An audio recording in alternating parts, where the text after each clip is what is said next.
So here is the guava jam, which we cooked the night before and we let it cool.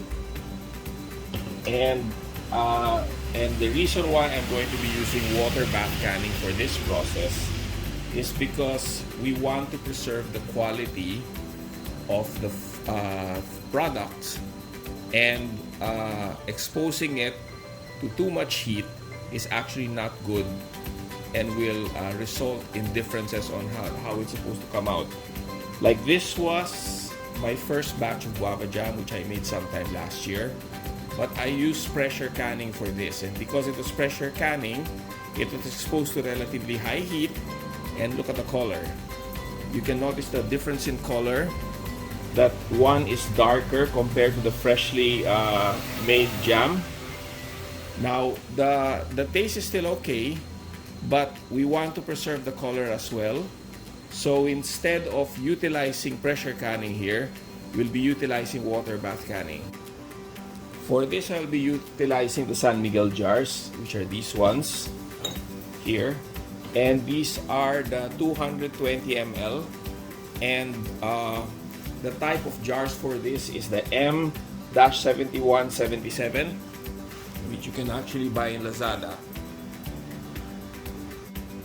So, in order to plan out how many jars I'm gonna need, it's much better to actually utilize this measuring cup here. And what I will be doing is transferring the contents of this jam onto this, so that I will know exactly the volume of jam I need to can, and from there I will measure the number of jars I will correspondingly need for this process. So I will start pouring the jam. I have here a canning scooper, which is very popular among canners in the USA. I'm going to be transferring the product here.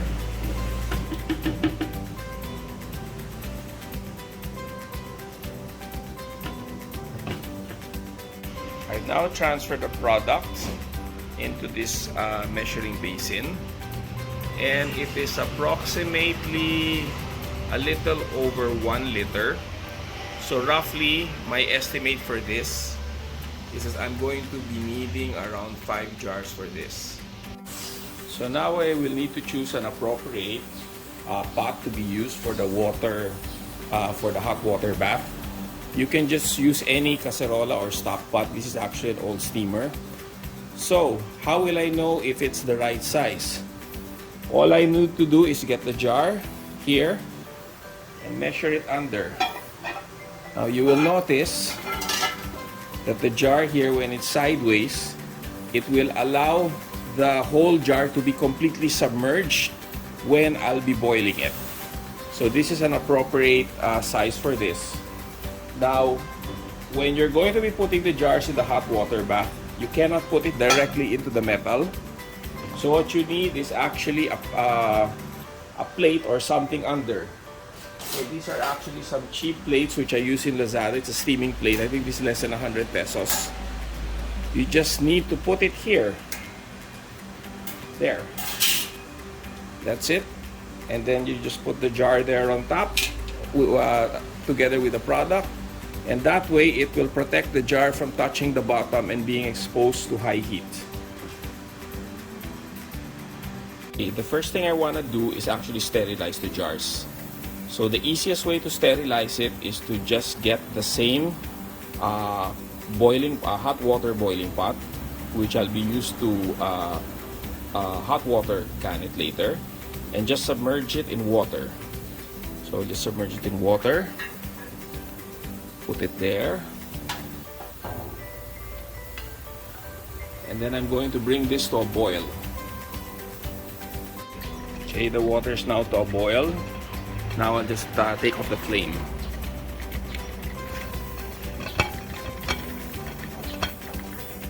Now to take them out of the pot. So use tongs for this, and use a silicone glove so that your hands don't get wet, so that you're able to properly position it. So you do this one by one. You're able to get it out. So what you're going to be doing here is you're going to be letting it the water evaporate until it gets dry. For the caps, you don't need to sterilize it, but you need to at least simmer it in hot water. I just get some hot water here from the one that I use for the jars, and I just pour in these caps. So now here, I'm ready to pour it in the jar. I have here my funnel, which is the appropriate size to use for this small 220 ml jar. And now I'm going to pour the product inside.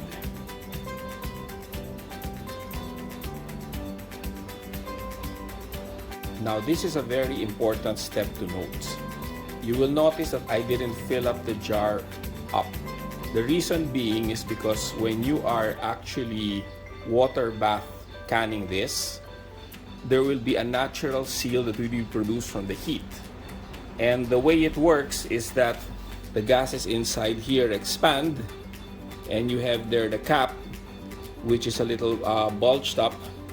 And what you are going to be doing is that once it starts to cool, you will have the middle spring of the cap pushed inside, and that will actually form the natural vacuum seal.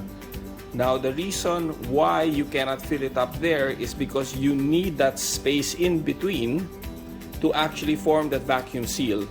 If you try to fill it up all the way or close to the top, more often than not, you will have a problem with the seal. So here, my suggestion here is to keep it roughly around an inch from the top, and that should be sufficient for the amount of space that you need. So I'm now ready to put in the caps.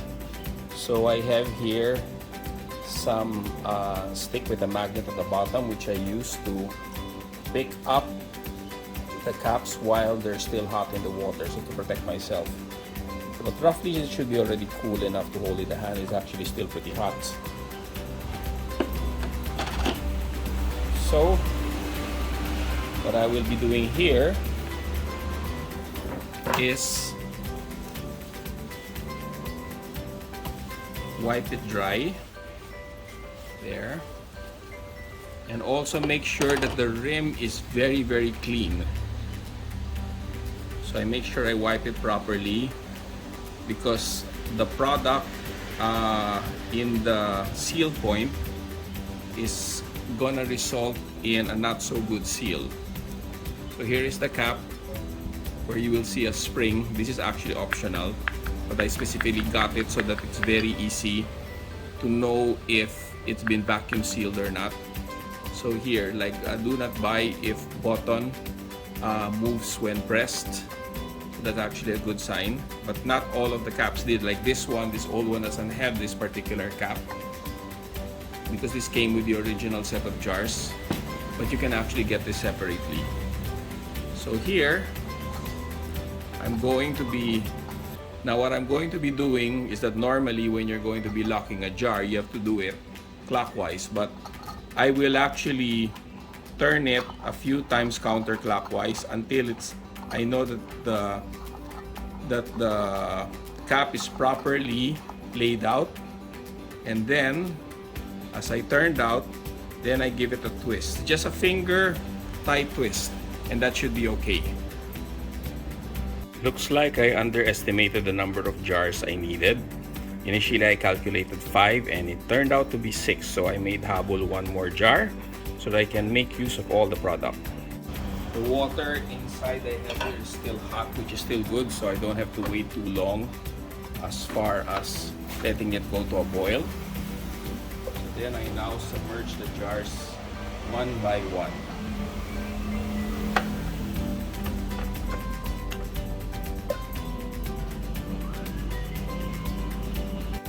So here the fire's already started. The water's already starting to get hot. So what I'm going to be doing is covering it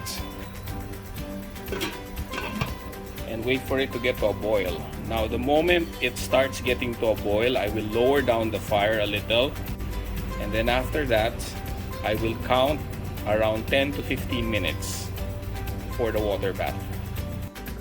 Okay, around 15 minutes have already passed. You can see the water still boiling. I actually already lowered the fire. So there, I completely took out the fire. And now I will slowly lift the jars and put them on a plate to allow them to naturally cool.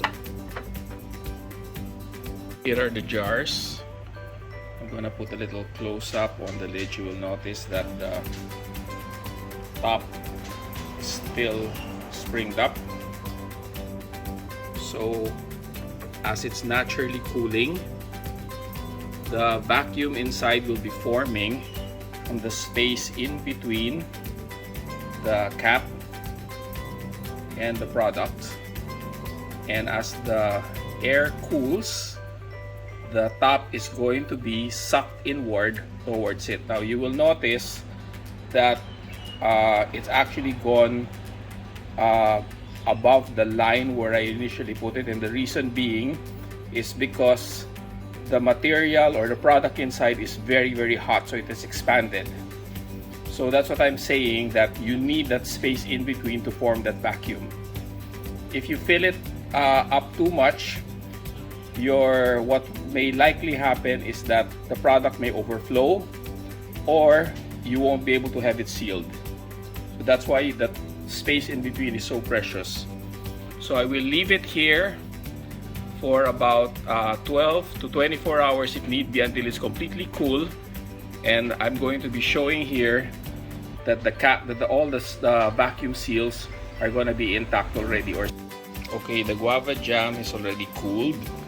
Now you will notice here that the top is no longer springing, so the vacuum seal is intact. So this is successful. Now this doesn't always 100% go right. This one, you will notice that the spring is still up. So with this, since it was unsuccessful, what you will need to do is redo the process. Like perhaps maybe it wasn't too tight enough, or there wasn't enough gap in between. For whatever reason, it has to be redone. Now I will cover that in another video in the future. But anyway, so this is just to complete the video relating to water bath canning process. Thank you.